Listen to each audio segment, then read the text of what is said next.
आइए साथियों, अब हम अगले क्वेश्चन की चर्चा करते हैं। अगला क्वेश्चन कहता है कि साइन 18 डिग्री बटे कॉस 72 डिग्री का मान क्या होगा, देन उसके बराबर क्या होगा। तो बाबू ऐसा रहता है तो हम तो 1 टिक कर देते हैं। अगर दोनों को जोड़ने के बाद अगर 90 आता है तो 1 टिक कर दो। 8 तो 10 के 0 80 लगा, 1 7 1 8 1 9 यानी 90 हो गया, यानी ऑप्शन ए ऑप्शन बी हो जाएगा। ठीक है मेरे भाई, तो अब क्या करेंगे भाई, तो होगा तो कैसे होगा, आप लोग कहोगे कि होगा तो कैसे होगा सर, तो हम मैं बता देता हूं कि साइन साइन क्या है भाई, 18 यानी 90 में से कितना हम घटाएंगे कि 18 बचेगा, तो 72 कहोगे। ठीक है मेरे भाई, अब क्या कह रहा है, कॉस 72 नीचे और ऑलरेडी है।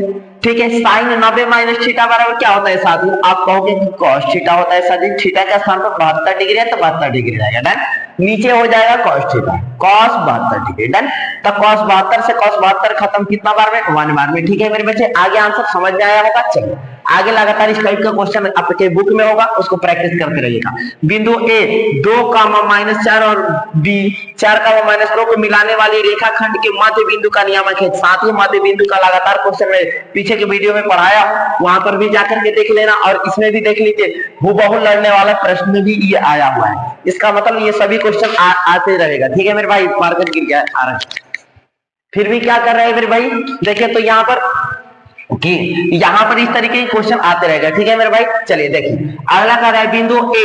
ठीक है मेरे बच्चे, बिंदु ए 2 -4 और बी 4 -2 को मिलाने वाले रेखाखंड खंड के मध्य बिंदु का नियामक। मध्य बिंदु जब भी पूछे मैंने बताया x1 प्लस का x2/2 y1 plus y2/2, x1 plus का x2/2 y1 प्लस का y2/2 हो जाएगा, डन।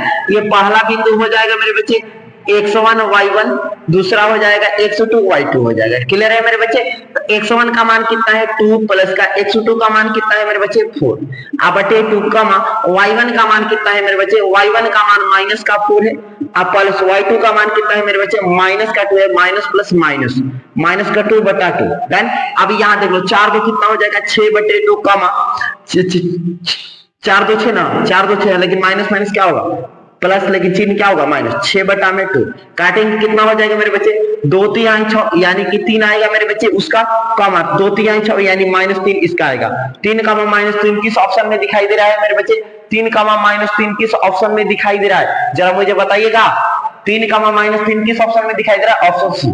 ठीक है मेरे बच्चे, चलिए उम्मीद करते हैं समझ में आया होगा। अगले क्वेश्चन की चर्चा करते हैं। अगला क्वेश्चन कहता है यदि दो समरूप त्रिभुज के क्षेत्रफलों का अनुपात 64:121 है तो इनके संगत भुजाओं का अनुपात होगा।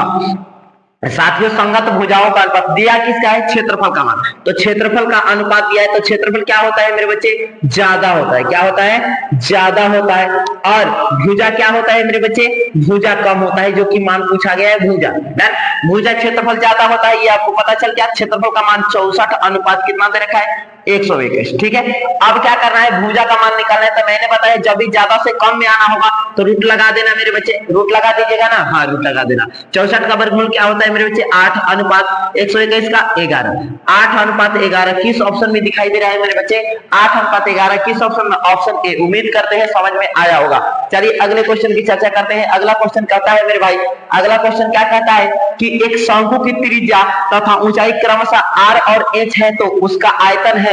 प्यारे साथियों त्रिज्या r और ऊंचाई क्या दे रखा है मेरे भाई h, तो इसका आयतन पूछा है। तो शंकु का आयतन क्या होता है मेरे बच्चे, आपको याद होगा कि 1/3 πr² h होता है। उम्मीद करते हैं समझ में आया होगा। क्वेश्चन की चर्चा करते हैं। अगला क्वेश्चन कहता है एक समबाहु त्रिभुज एबीसी की एक भुजा 2a है तो इसकी ऊंचाई होगी। साथियों समबाहु त्रिभुज की ऊंचाई बराबर सूत्र होता है, यानी h बराबर क्या होता है भाई √3/2 गुणे भुजा होता है, डन। इतना होता है। अगर क्षेत्रफल पूछे तो √3/2 गुणे भुजा स्क्वायर होता है। ठीक है मेरे भाई, तो ऊंचाई पूछे तो √3/2 गुणे भुजा। ठीक है मेरे भाई, चलिए √3/2, अब भुजा का मान कितना है मेरे बच्चे 2a, यही नहीं मेरे भाई, तो 2 से 2 खत्म, यानी a से √3 में गुणा करेंगे √3a हो जाएगा। √3a किस ऑप्शन में दिखाई दे रहा है मेरे बच्चे, ऑप्शन बी में दिखाई दे रहा है। ठीक है मेरे भाई, अगले क्वेश्चन की चर्चा करते हैं। अगला क्वेश्चन कहता है समांतर श्रेणी इतना इतना का कौन सा पद ब्यासी है, तो कौन सा पद ब्यासी है, यानी a n का मान आपको कितना दे रखा है मेरे बच्चे 82 दे रखा है। तो a n बराबर कितना सूत्र होता है बच्चे a प्लस का n-1 इंटू d होता है मेरे भाई। a n का मान कितना हो 82 है मेरे बच्चे, a n का मान कितना है 82 है, सॉरी कुछ पटांग हो जाती है बच्चे कभी कभी, ए एन का मान कितना है 82 है, ए का मान कितना है मेरे बच्चे 2 प्लस एन माइनस 1, ठीक है। डी का मान कितना है 6 में से 2 जाएगा 4, डन। अब क्या करेंगे मेरे बच्चे 82 बराबर 2 प्लस का 4n माइनस का 4, डन। अब क्या करेंगे 4 में से 2 घटाएंगे माइनस का 2, अब माइनस का उधर जाएगा प्लस का, यानी 82 तो कितना हो जाएगा 84, 4n है गुणा में चल जाएगा बटे में, n का मान कितना आ जाएगा 4 दूना का 8, 4 एकम 4 यानी 21वां पद आपका कितना हो जाएगा बच्चे 82 हो जाएगा, ठीक है मेरे बच्चे। ऑप्शन में सी होगा, ठीक है। अगला क्वेश्चन की चर्चा करते हैं। 5, 15 और 20 का लसा और मसा का अनुपात है। आइए इसको देखते हैं। 5, 15, 20 यही ना है मेरे बच्चे। 5 का निकालिएगा तो 5 गुणे 1 होगा, इसका निकालिएगा तो कितना हो जाएगा मेरे बच्चे 3 गुणे 5 हो जाएगा। इसका अभाज्य गुणनखंड करिएगा तो 2 गुणे 2 दूनी के 4 और 4 5 20, हाँ ये 2 गुणे 5 होगा। इसका मसा क्या हो जाएगा, ये मैच कर रहा है तो आपका मसा कितना हो जाएगा मेरे बच्चे 5 हो जाएगा। तो लसा क्या हो जाएगा मेरे बच्चे, लसा गुणा कर लो तो 3 दूना का 6 दूना का 12, 12 5 7, ठीक है। नहीं समझ में आया तो देखो जो बाहर पहले HCF लिख लो, 5 अगुणे जो बाहर है उसको लिख लो, 3 2 2 है, 3 गुणे 2 गुणे में 2, यही ना 3 5 15, 15 दूना का 30, 30 दूना का कितना हो जाएगा मेरे बच्चे 7 हो गया। अब पूछा क्या गया लसा और पहले लसा और बाद में मसा, तो लसा लिख लो अनुपात मसा लिख लो मेरे भाई। तो लसा का मान कितना है मेरे बच्चे, लसा का मान 60 है, अनुपात मसा का मान कितना है मेरे बच्चे 5, तो 5 एकम 5, 12 5 7, 12 अनुपात 1 किस ऑप्शन में दिखाई दे रहा है मेरे बच्चे 12 अनुपात 1, 12 अनुपात 1 ऑप्शन डी। उम्मीद करते हैं समझ में आया होगा। तो चलिए साथियों अगले क्वेश्चन की चर्चा करते हैं। अगला क्वेश्चन कहता है, क्या कहता है मेरे बच्चे, यदि 5 cos थीटा बराबर 3 तो 3 tan थीटा का मान क्या होगा, ठीक है मेरे बच्चे। ये गुणा में चल जाएगा बटे में, तो cos थीटा बराबर कितना हो जाएगा मेरे बच्चे 3/5, डन।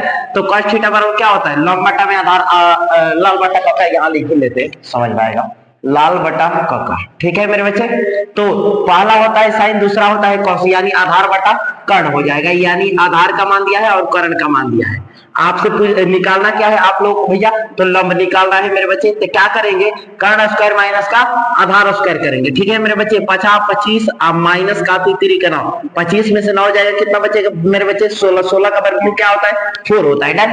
अब क्या कह रहा है क्वेश्चन, कह रहे हैं कि 3 tan थीटा का मान क्या होगा, तो 3 अगुणे tan थीटा बराबर क्या हो जाएगा मेरे बच्चे tan थीटा बराबर, तो 3 अगुणे tan थीटा, tan लंब बटा आधार, यानी लंब बटे में क्या हो जाएगा मेरे बच्चे आधार हो जाएगा, डन।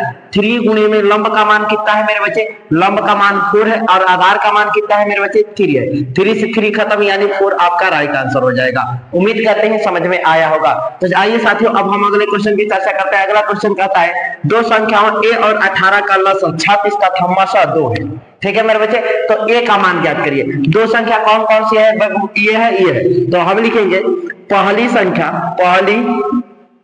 संख्या अगुणे दूसरी संख्या बराबर लसा गुणे मसा, यानी कि लसा अगुणे क्या हो जाएगा मसा, यही याद रखना मेरे बच्चे। ऐसा क्वेश्चन पक्का आपके एग्जाम में रहेगा।